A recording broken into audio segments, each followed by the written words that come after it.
비밀의 여자 2회. 오늘 방송에서는 정겨울을 향한 주애라의 악행이 도를 넘기 시작했습니다. 참고로 주애라, 정겨울, 남유진과의 관계를 다시 한번 설명드리자면 세 사람은 모두 YJ그룹의 사람들이었습니다. 남유진은 남만종 YJ그룹의 손자였고 주애라, 정겨울은 YJ그룹의 직원들이었죠. 사실 남유진과 처음 연인관계에 있던 사람은 정겨울이 아닌 주애라였습니다. 그런데 그룹 회장인 남만종이 남유진의 짝으로 주애라가 아닌 정겨울을 선택했습니다. 그녀의 선함을 이미 알아봤던 것이겠죠. 아마도 이때 남유진이 주애라와의 관계를 할아버지께 얘기했다면 주애라와 정겨울의 인연이 악연이 되지 않을 수 있었지만 매사에 흐리멍텅했던 남유진은 가족들에게 주애라의 존재를 숨겼습니다. 하지만 그렇다고 해서 주애라를 버리고 결혼하려던 건 아니었죠. 남유진은 주애라의 존재를 밝히지 않았지만 결혼도 승낙하지 않았습니다. 할아버지의 뜻이 꺾일 때까지 거절하며 버틴 듯한데요. 하지만 남만중은 뜻을 굽히지 않았고 결국 정겨울과 결혼하지 않는다면 후계자에서 빼버린다는 초강수를 두죠. 이에 남유진은 남만중의 뜻에 따라 정겨울과 결혼합니다. 물론 주애라의 승낙을 받기도 했죠.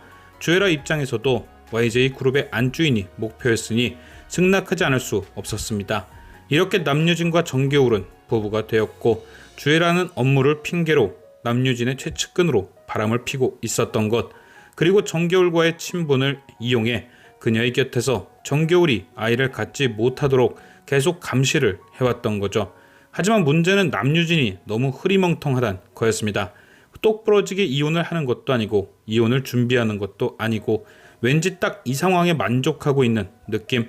까딱 잘못하면 YJ그룹의 안주인은커녕 불륜녀로 남을 수밖에 없을 것 같은 느낌. 그래서 주애라는 좀 더 적극적으로 상황을 이끌어 나갑니다. 딱 정겨울에게 밝히기보단 일부러 그녀의 눈에 띌 수 있게 어슬렁거린다든지 아무것도 하지 않고 이 상황을 방관하는 남유진에게 일종의 압박도 하는 거죠. 계속 그렇게 이혼하지 않고 버티면 모든 걸 다 까발려 버리겠다고 말입니다. 그래서 오늘 2회 남유진과 정겨울의 여행도 따라간 듯 보입니다. 보이기엔 먼저 잡힌 여행 스케줄이 펑크나 회방을 놓으며 시위하는 듯 보이지만 정겨울에게 수면제를 먹여 재운 뒤 두 사람의 방까지 들어왔다는 건 너를 재워서라도 내 자리를 찾겠다는 선전포고와도 같은 마음도 담겨 있던 거죠. 결국 두 사람의 아슬아슬한 외도는 꼬리가 잡히게 될 겁니다. 오늘도 벌써 속옷을 뒤집어 입고 오는 등 정겨울이 의심할 만한 건덕지를 주었으니 확실한 물증이 등장하면 정겨울의 의심은 확신이 되어가겠죠. 아마도 주애라는 오늘 정겨울과 남유진의 방에 몰래 들어왔을 때 어제 1회 등장했던 귀걸이를 떨어뜨리고 갔을 겁니다. 그리고 그 귀걸이는 룸 청소 중 직원이 발견해 정겨울에게 택배를 보내주었겠죠. 그리고 겨울은 그 귀걸이가 주애라의 것임을 알기에 그녀를 찾아가 진실을 요구할 듯 합니다. 그리고 이것이 주애라가 정겨울을 없애기로 마음먹는 계기가 되겠죠. 정겨울과의 혼인 중인 남유진과 외도 중이었던 사실이 밝혀지면 두 사람이 이혼한다고 해도 자신을 며느리로 받아주지 않을 것이 뻔하니까요. 정겨울을 없앤 후 힘들어하는 남유진을 위로해주다 인연이 되었다는 스토리를 만들기 위해 정겨울을 반드시 위험에 빠뜨릴 것입니다.